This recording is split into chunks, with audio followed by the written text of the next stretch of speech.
देवदत्त की कथा स्थान जेतवन। भगवान जेतवन विहार में थे, सावित्र में थे। भिक्षुओं को प्रवचित करने के बाद उनका आदेश था कि प्रत्येक भिक्षु बुद्ध, धम्म और संघ के प्रचार प्रसार के हेतु चारिका करता रहे, लोगों के कल्याण में रत रहे, अपनी मुक्ति के मार्ग में रत रहे। उनके ममेरे भाई देवदत्त ने भी प्रवज्ञा ग्रहण की थी। वह भिक्षु बन गया था, काषाय वस्त्र पहनने लगा, संघ में उपदेश भी देता था। वह बुद्धिमानी बना, अजातशत्रु का मित्र था। अजातशत्रु तथागत का उपासक था। बांस से बिंधे हंस पर सिद्धार्थ का अधिकार वह भूल नहीं पाया। भगवान के वृद्ध होने पर भी उसने कई बार भगवान से निवेदन किया कि भिक्षु संघ की भागदौड़ तथागत अब उसको दे दे। तथागत का उत्तर था, देवदत्त, सारिपुत्र और मोगलन्ना को भी भिक्षु संघ नहीं दे सकता हो, तुझे कैसे सौंप दूं? उसकी ईर्ष्या और बढ़ गई थी। उसने संघ भेद भी कराया और अलग संघ भी चलाया, परंतु वह चला नहीं। लोगों में उसकी पैठ जमी नहीं। उसने भगवान को मारने का भी कई बार प्रयत्न किया, परंतु वह सफल हो नहीं सका। उसके कृत्य संघ के नियमों के विपरीत थे। अंत समय में वह भगवान के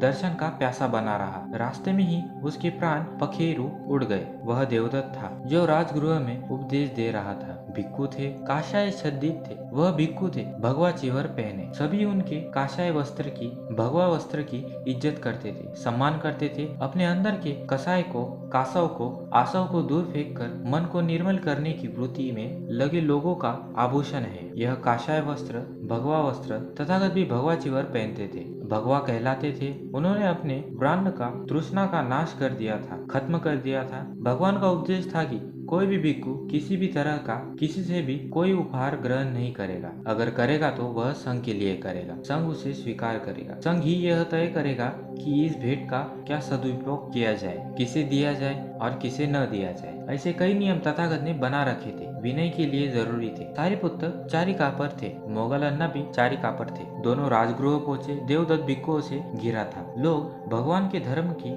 महिमा से अभिभूत थे। राजगृह के लोगों ने उन 1000 भिक्षुओं को भोजन पर आमंत्रित किया। व्यवस्था में कोई कमी नहीं रहे, इस बात का प्रत्येक ने ख्याल रखा। भोजन दान की इस व्यवस्था में अगर कहीं कमी नजर आ जाए या सामग्री कम पड़ जाए तो ऐसी स्थिति में व्यवस्थापक को किसी एक उपासक ने बहुमूल्य कपड़ा दिया और कहा, अगर व्यवस्था में कुछ कमी रहती है तो इस वस्त्र का उपयोग कर लेना, अन्यथा इसे जिस भिक्षु को आप उपयोग समझे उसे दे देना। व्यवस्था माकूल थी, सब कुछ ठीक ठाक निपट गया। वह बहुमूल्य वस्त्र का उपयोग नहीं हो सका। व्यवस्थापक ने उसे किसी भिक्षु को देना उपयोग समझा। सारिपुत्र वहाँ थे, मोगलन्ना वहाँ थे। वे भिक्षु संघ में वरिष्ठ थे, अनुकरणीय थे, परंतु वे अकस्मात आए थे, कभी कभार आते थे। देवदत्त वहाँ वास करता था, वृद्धिमान था, प्रमुख था। उपासक ने वह वस्त्र देवदत्त को दे दिया। देवदत्त को बहुमूल्य वस्त्र प्राप्त हुआ। वह मुदित था, प्रसन्न था, अधीर था। उसने तुरंत उसका चिवर बनाया और पहनकर इधर उधर घूमने लगा। भिक्षुओं ने उसे देखा, लोगों ने उसे देखा।